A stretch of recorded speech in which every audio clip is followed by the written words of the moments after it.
Patawarin mo, wala si nanay.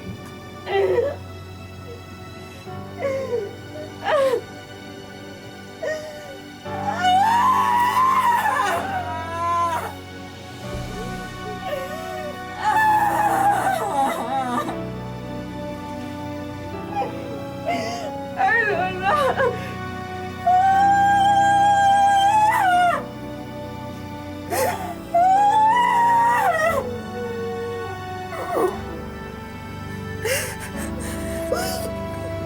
Anak! Ano mo na?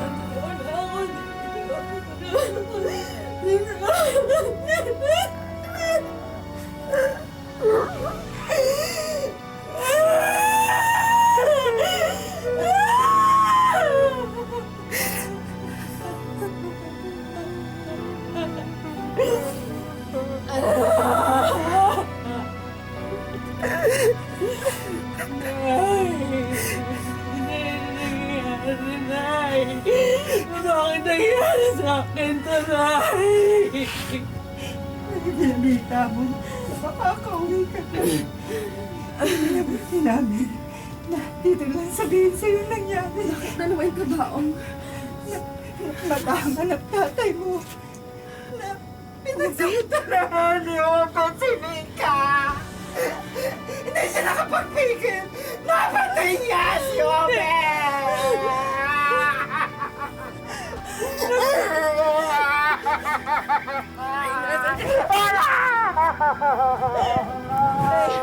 Nasaan si tatay? Nasaan si tatay? Nasa pasito siya, anak! Ikinako na!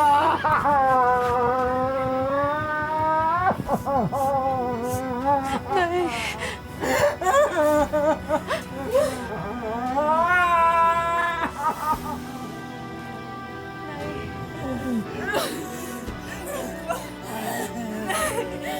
Bakit nangyari sa amin to, Nay?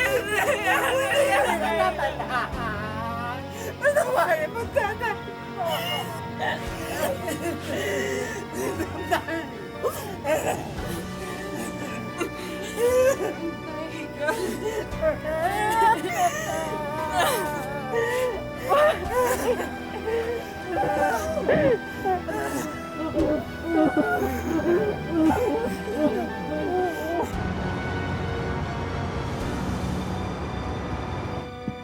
Basta Nay, huwag niyong kakalimutan mag-follow up dun sa abogado, ha?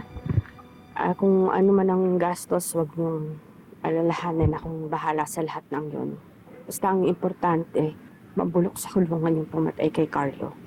At si tatay naman mapawalang sala. O sige, anak. Salamat, ha?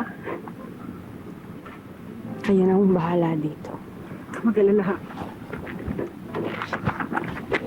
Love you. Troy, Mika.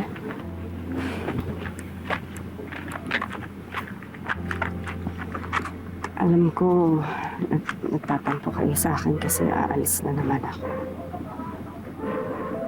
Anak, pasensya na, ha? Alam niyo naman, wala na si Kuya Carlo niyo.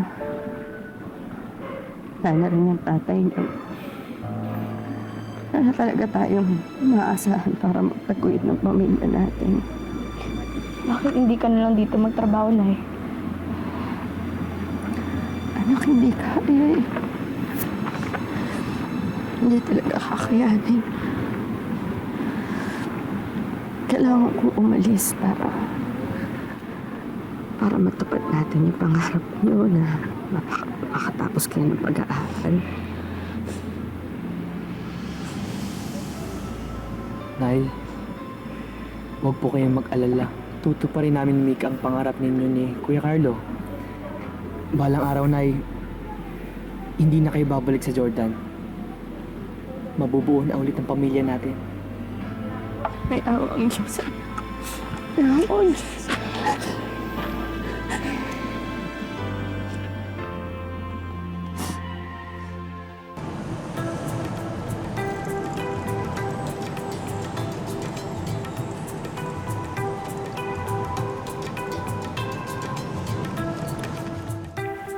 Madam.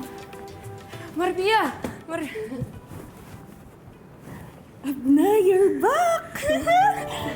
My ex-husband finally decided to do the right thing, and he returned our son to me. And I have to thank you for that, Perlita. Madam, me, what did I do? Aside from the fact that legally I have full custody, Karim said Mahmoud wouldn't stop asking for you. He missed you. Is that right, Mahmoud? Yes, I missed you. I missed you too, and I'm so happy you're here.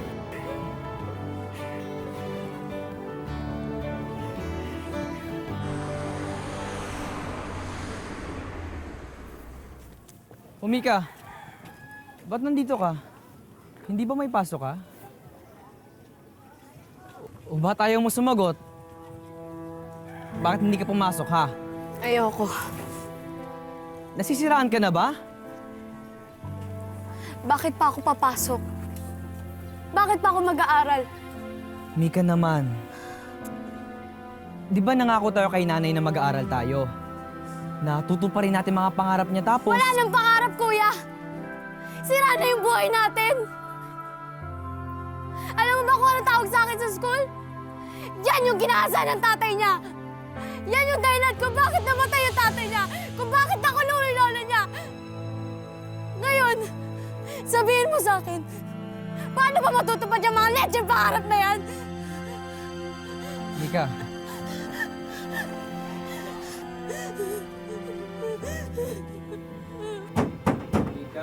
Mika! Bangon na. Kakain na.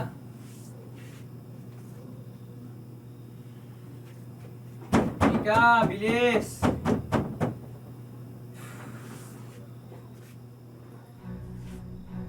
Mika? Mika? Mika? Mika! Tulong!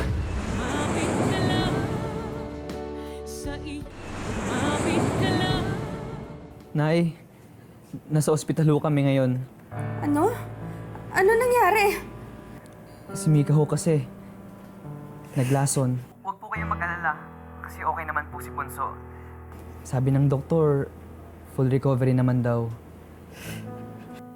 Hindi na nga po sana namin ipapaalam sa inyo, kaya lang baka magalit po kayo pag di namin kayo sinabihan.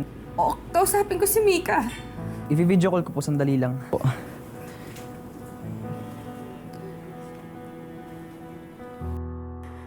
Mika, anak. Anak, alam ko mahirap, masakit. Kayo na lang ng kuya mo ang dahilan. Kayo lang ang pinagkukunan ko ng lakas ng loob. Anak, kung may mangyayari sa'yo, hindi ko alam kung anong gagawin ko. Hindi ko alam kung kakayanin ko pa. Anak, magpakatatag tayo. Yung mga pagsubok, malalampasan natin yan. Nay, miss na kita. Sana nandito ka. Kaya mo, anak. Pag napagtapos ko na kayo ng kuya mo, hindi na ako aalis. Mahal na mahal ko ka, anak.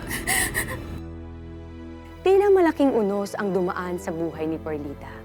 Pero dumating ang panahon na humupa rin ito. Napaikli ang sentensya ng tatay niya at nakalaya rin makalipas ang 3 taon. Nakakuha ng scholarship si Troy at si Mika naman, tila nalagpansan ang sinapit na matinding trauma at naging consistent na honor student pa. Habang si Perlita naman, patuloy ang buhay OFW sa Jordan. Madam, I know I still have 6 months more left on my contract.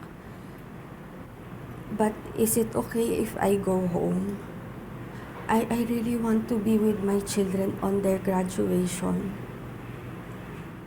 I know your kids needs you, but Mahmoud also needs you. I have to think about it.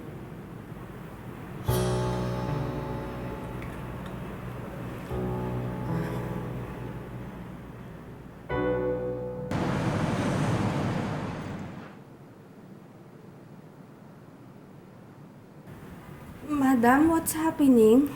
My things, why? We packed your things already. You go to the airport now. Why, madam? What's happening? Are you firing me, madam? I think it's better if you hear it from your own kids. Hello, Nanay? Nak, ano ba nangyayari dyan? Ha? Ano ba nangyayari? Okay lang ba kayo dyan?